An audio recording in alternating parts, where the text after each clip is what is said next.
اعوذ باللہ من الشیطان الرجیم بسم اللہ الرحمن الرحیم۔ ہم اپنے تمام ناظرین کو خوش آمدید کہتے ہیں اپنے یوٹیوب چینل وظائف اور اسلام پہ۔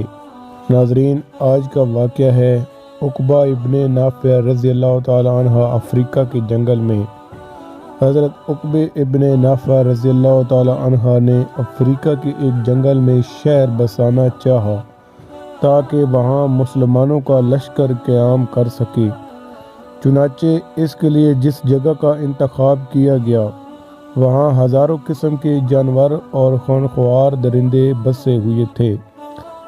حضرت عقبہ بن نافع نے اللہ سے دعا کی، پھر جنگل میں کھڑے ہو کر درندوں سے خطاب فرمایا کہ اے جنگل کے سانپوں اور درندوں، ہم محمد رسول اللہ صلی اللہ علیہ وسلم کے صحابہ ہیں اور یہاں رہنا چاہتے ہیں، لہٰذا تم یہاں سے کسی اور جنگل میں چلے جاؤ۔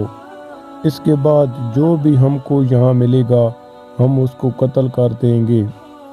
یہ سن کر جنگل کے جانور اور درندے اپنے اپنے بچوں کو لے کر جنگل سے نکلنے لگے اور دوسری جگہ منتقل ہو گئے۔ مسلمانوں کی اس ایمانی قوت کے حیرت انگیز کرشمہ نے لوگوں کو متحد کر دیا اور بربر قوم کے بہت سے قبائل نے اس دن ایمان قبول کیا۔